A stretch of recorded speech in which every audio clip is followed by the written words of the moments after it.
This man stood 13 feet tall. Every morning, 4 handmaidens attended to him as he rose from sleep. Fresh flower petals carpeted his every step, and beautiful women bathed him in luxurious pools. He was the man of every woman's dreams and a hero to countless men, all because he was an ancient deity of Egypt dating back thousands of years. Golden blood coursed through his veins, and he could transform into any fearsome beast at will. These gods ruled over the weak mortals of earth with their divine powers and sacred weapons. Today was supposed to be the day he would become their new leader. But just as the king was about to place the crown upon his head, his uncle, the god of the desert, stormed in with an army of soldiers clad in crimson armor and launched a coup. Right before the eyes of the entire nation, Set murdered his own brother with his bare hands. He then issued a chilling ultimatum to every god and citizen present: bow to his rule or be cast into slavery. Horus, the sky god, watched his father die before his very eyes. There was no way he would let this stand. He seized his weapon and charged at his uncle, unaware that this was exactly what Set had planned all along. Horus, who had spent his days in idle comfort, was no match for the cunning and ruthless desert god. Set used his shield to reflect blinding light into Horus's eyes,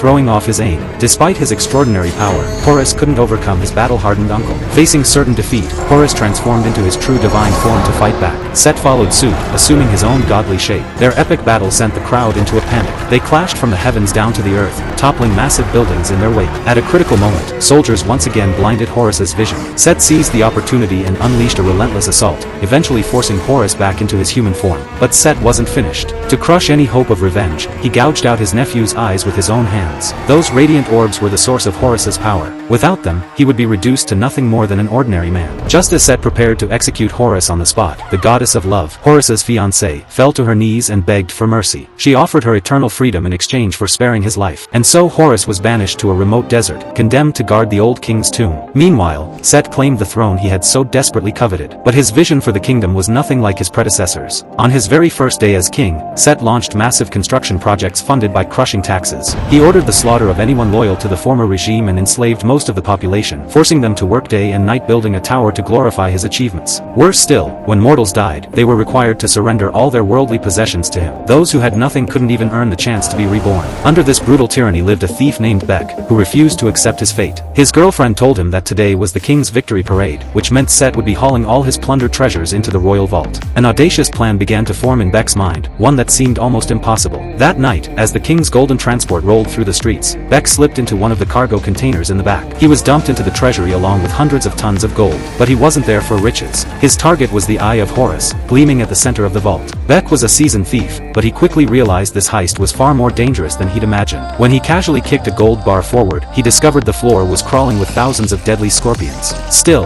this wouldn't stop him. With his girlfriend's help, he had already obtained the blueprints to the vault's elaborate trap system. He lit his torch, knowing that wherever a shadow fell, it would trigger the mechanisms. Holding the flame high above his head to minimize his shadow, Beck advanced one careful step at a time. He made it through the first obstacle, only to find the second one was completely different from what the blueprints showed, clearly designed to deceive would-be thieves. Before he could react, statues sprang to life and swung at him with deadly force. Thanks to his quick reflexes and agile body, he weaved through the gaps between the mechanisms and narrowly escaped. The eye of power lay just ahead, but the blueprints showed no solution for the third trap. With no other choice, Beck bet his life on one final gamble. The moment he stepped onto the trigger, the floor began to collapse beneath him. One wrong move and he would plummet into a bottomless abyss. Summoning every ounce of strength, he leaped forward just as the platform fell away and grabbed the eye of Horus.